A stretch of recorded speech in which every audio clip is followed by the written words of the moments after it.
قیامت سے 40 سال قبل سورج مغرب میں غروب ہوگا، غروب ہونے کے بعد دوبارہ پھر نکل آئے گا اور پھر نصف النہار تک آئے گا اور پھر دوبارہ غروب ہو جائے گا۔ یہ اعلان ہوگا اس بات کا کہ اب توبہ کا دروازہ بند ہو گیا، اب کوئی توبہ کرے بھی تو اس کی توبہ قبول نہیں ہوگی۔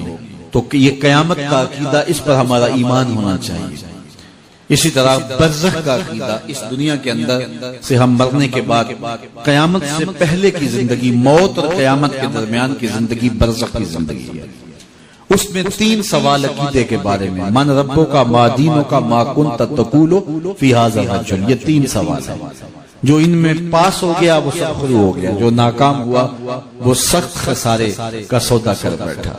پھر قبر کے اندر کھڑکی کھول دی جائے گی، یا جنت کی یا جہنم کی۔ جس کے قبر میں جنت کی کھڑکی کھولی جائے گی تو وہ موج میں ہوگا اور قیامت اس کے لیے دیر نہیں ہوگی، لیکن جس کی قبر جہنم کے گڑھوں میں سے گڑھا بن گیا اس کو سخت اذیت کا شکار ہونا پڑے گا۔ آدم علیہ السلام سے لے کر قیامت تک پیدا ہونے والے آخری انسان کے انگوٹھے کے نشان نہیں جڑتے۔ بڑی سے بڑی کمپنی بھی ہوگی، کسی چیز کے ماڈل 2 نکال دے گی، 4 نکال دے گی، کتنے نکال دے گی، اس سے زیادہ نہیں نکال دے گی، لیکن دیکھیے 2 آدمیوں کی شکلیں آپس میں نہیں ملتی، ناک بھی اسی جگہ پہ، کان بھی اسی جگہ پہ، آنکھیں بھی اسی جگہ پہ، زبان ہونٹ بھی اسی جگہ پہ۔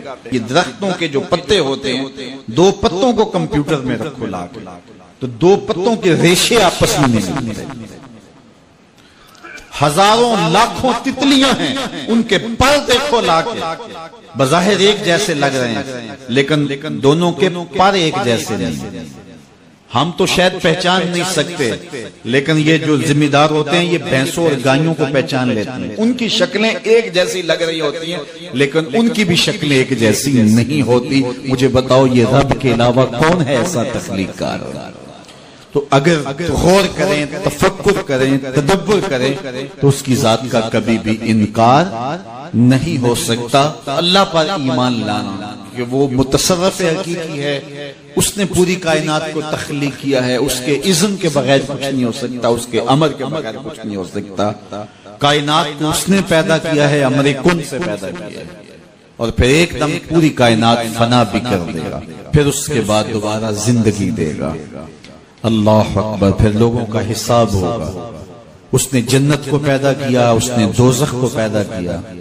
جنت اس کی رضا کا مظہر ہے، دوزخ اس کے قہر و غضب کا مظہر ہے۔